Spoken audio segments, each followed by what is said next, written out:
don't even know what I did, but I'm just sitting here. My hand starts hurting for no reason, and I look down and I have a cut on it. I don't know what I was doing, how it happened. I'm not sure.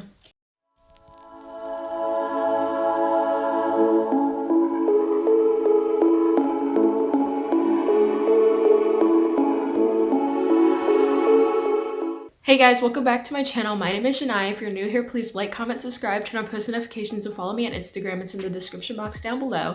And if you're not new here, then thanks for coming back. So today I am doing a Netflix and Hulu TV show recommendation list. I've done a Netflix version, I believe. Yeah, I've done a Netflix version where I talk about TV shows and movies. I'm gonna do that little thing up there so you can watch that too. In this list, there's only TV shows because honestly, I haven't been watching a lot of movies lately. Yeah, so in this list, it includes stuff that I've finished, stuff that I just started watching, and things that I'm caught up on, but the show is still airing. And then there's some that, like, shows that already ended that I just started watching. Like, a lot of people probably have already seen it, and like now I'm only watching it because they just got put on Hulu or Netflix or whatever. And then I also have some shows that I watched I think like last year, but since it's been such a big gap between the last recommendation video, I'm including it in this one because it wasn't in the last one. So yeah. The first on my list, I'm starting with Netflix. So everybody knows in the past few months, Netflix released a lot of Netflix originals and they released a lot of TV shows, one of which was Bridgerton. I think that's how you say it. Yeah, Bridgerton. It's basically about a family and they're in England, and the whole like season is about courting, I guess. Is that what they call it? I don't know. You have to find somebody to marry. That's basically what it's about. You're finding somebody to marry, but then there's all this family drama and just drama. It's a really good show. I watched the whole thing. Okay, like 4 episodes before the end of the show, after, what's her name? Daphne? Okay, Daphne. I forgot. They're like A, B, C, D. I'm pretty sure she's D, yeah. A, B, C. Yeah, because there's 3 boys and there's her. So Daphne, after she did that really big thing and then she got into the fight with the other guy, like, I think you know what I'm talking about. And then they didn't talk for a while. I was like gonna stop the show because I was like, this is too much. But I'm so glad I kept on watching it because it just got better from there and I'm really excited for the next season. So that's a really good show. I think it might be TVMA, it might, just because some of the topics that they discuss are like heavier. So watch at your own discretion. I mean, it's not that bad. Yeah, there's a few things that are a little like, okay, there's some stuff that's a little, but it's a really good show. So I do recommend it. It was really good. And it's fun to see people on like TikTok and social media making the dresses from that era or like doing that whole thing. It's really cool to see. Next on the list is Lupin. So Lupin is not in English. I think it was in French originally, but it's about this guy. I don't want to give anything away. I only watched the first episode, so I'm still watching it. But from the first episode, I can already tell it's going to be an amazing show. Honestly, it reminds me of some sort of mystery. Like, it gives me like a mystery vibe, like low-key kind of detective Sherlock Holmes, but in a more, I'm not helping the police, I'm working against the police type of way.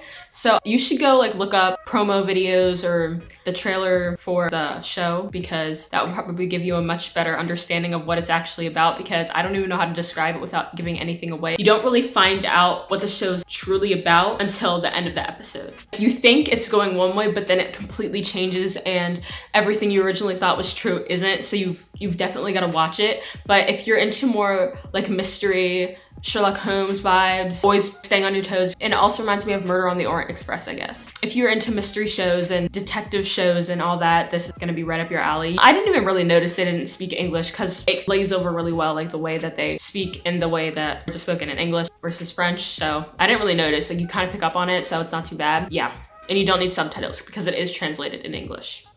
If you speak English. If you don't, then they probably have other languages available too. The next one I put on my list, I only watched the first episode because it was crazy. It's Ratched. Yeah, Ratched.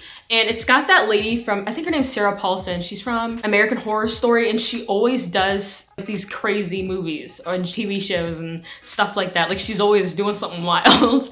So I only watched the first episode. It's rated TV MA. It's got a lot of themes, like it's really out there, murdering killing people. Like it's got it's that kind of show. It's crazy. Like it's actually crazy. I mean, it was really good. I like the whole, like I said, like mystery detective supernatural vibes, so it has those, but I just never got into it after that. But if serial killers are your thing, or if that's the type of shows you like to watch and like you like crime TV, then this would probably be good for you. But it does have a lot of mature scenes, and I got that from the first episode, so you know it's crazy. It's gonna be crazy for the rest. Honestly, I really do want to know what happens, because from that episode I was able to tell that there's obviously a lot going on with whatever her name is. I don't know what her name is on the show, but Sarah and the other people involved. So if you watch the promo for like the season, I think they have that on Netflix where they like show it and you can kind of see what the show's about. You'll get kind of a little bit of background on it so you can figure out if you want to watch it. Staying with Netflix, I'm gonna start talking about shows that I've already finished. The first one I didn't actually finish, but I feel like I kind of did. It's Arrested Development. The reason why I put this on the list is because season 1 through 3, like they're really good. They're really funny, but then after that, they took a break and then they came back and started filming again. So the whole vibe is different and it's just not as funny, I think. And a lot of people had said the same thing. So I watched Friends, then I watched The Office, and I was like, where am I supposed to go now? Because I want a show that's kind of similar to one of those two. And Arrested Development was something that was like really recommended. So I watched that and it was worth it. But it's kind of upsetting that I'm still watching season 4, but it's upsetting how they didn't do as good with the writing and with the show in general. It's kind of upsetting. But it is worth watching at least the first 3 seasons. After that, things do get really, really weird. And then next, oh wait, I forgot one. This next show I didn't finish, so I forgot to read this one off, but it's Bling Empire. It's the real Crazy Rich Asians. So if you see the movie Crazy Rich Asian, you know that they're crazy rich and they're living these luxurious lives. And obviously that is a movie. It's based off of a book, but it's kind of based off of real people too, and like the lives some of them live. So if you haven't seen Crazy Rich Asians, that's a movie recommendation. You definitely need to go see that because it was amazing. And so Bling Empire is the real version of Crazy Rich Asians, I guess, but these are the Asians that live in California. So there must be like around, I guess, 10 people or less, but there's around 10 people and there's like the main people in the show, but this is a reality TV show and you kind of follow them and follow their lives and see how they live. And it's really cool. It's really cool to see, you know, what they do and how different their lives are from like normal people. So that's a good show. It's also really crazy. So honestly, I think most of the Netflix shows that I'm talking about, except for the next one, like they're probably not for kids, to be honest. Like if you're 10 years old. So next on this list is Gilmore Girls. And the reason why I put this is because I was forced to watch it. My friend, she was like, you have to watch this show. And she didn't give up. And she would sit there, put it on and like make me watch it until I got into it. And the first few episodes in the first season, I was just kind of bored with it. I was like, why am I watching this girl and her mother? But then the drama started getting real. And it just kept getting better and better and better. And I don't regret watching it at all. Like I wish I could go back and rewatch it because it's like family, you know? It's just like a family show. And you see the way that Rory and Lorelai get along, how they live. And it's just, it was a really good show. It was really sweet. And, you know, Team Dean, Team Jess, Team Logan, like I just want to know where you're at because honestly, I did not like Dean at all. If we're gonna say that, I did not like him at all. And Jess, I liked Jess. I especially liked him in Gilmore Girls Revival. Like he had the best turnaround story. And then Logan, I just wish they, you know, worked out whatever happened with him. You know what I'm saying? I liked Logan, to be honest. I really did. And I really want to know what's going on. I hope they come back for Revival, like a second season, because I really want to know, you know, what the drama's about, what's going on. Just watch the show. Watch Gilmore Girls, then watch Gilmore Girls Revival. It's worth it. I know it's long, but it's totally worth it. And you know what made me really mad when Tristan left? I'm just saying. I'm just putting that out there. A lot of people might not agree with me, but I was mad about that. Whatever, go to One Tree Hill. Now we're going to Hulu. So I got really into first responder TV shows. I don't even know how it happened. I think I must have finished watching something on Netflix because I was 100% Netflix and watch Hulu sometimes. But then I started watching 911 Lone Star, and that's the spinoff of the show 911. I think I might have watched Lone Star first just because of the captain. He played Chris Traeger in Parks and Rec. So I was just kind of like, that's so crazy because he acts totally different. So I was like, oh, I already know who he is. It would be cool to see him act in something else. So I watched it and the first season was so good. Like I was really really into it. I watched the first season, but since COVID happened, they didn't continue filming the next season, and I just had to wait for that to come out. So after I finished, like a few months later, I heard that 911, the original show, and the spinoff 911 Lone Star, they were gonna have a crossover episode. So I was like, you know what I'm gonna do?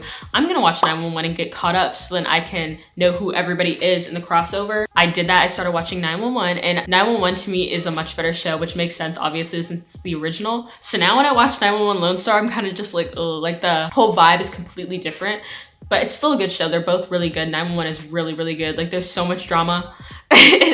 As you can see, I love drama. And each season, there's just like back to back to back, like crazy things that are happening. So I highly recommend that if you like first responder TV shows, if you like TV shows that have kind of like a family environment. Honestly, I say give it a shot because it's pretty interesting to me. And you know what? Now I just remembered why I started watching 911 Lone Star. This is the next show, The Resident. I started watching The Resident, which has Logan from Gilmore Girls. So that's why I started watching The Resident, because I saw him and I was like, whoa. So I started watching The Resident, which is another recommendation on Hulu. It's a hospital show.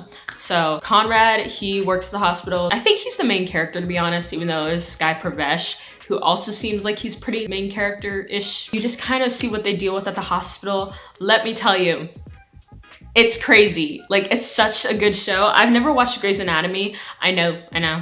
I've just never watched it. And I feel like after watching The Resident, I think I did like watch some clips of Grey's Anatomy, but the vibe there is just completely different. So I don't know if I'd like it as much. The Resident is, I don't even know why I didn't start with this. It's top tier, okay? It's so good. I don't know how to stress this to you, but it is so good. So good. Yeah, you have to go watch The Resident. I'm gonna just like keep repeating it because there's just so many things that happen and it's so crazy and I'm literally losing my mind. I cannot wait for April to come so I can find out what happens next. Anyways, thank you guys for watching. Please like, comment, subscribe, and turn on post notifications and follow me on Instagram. It's in the description box down below.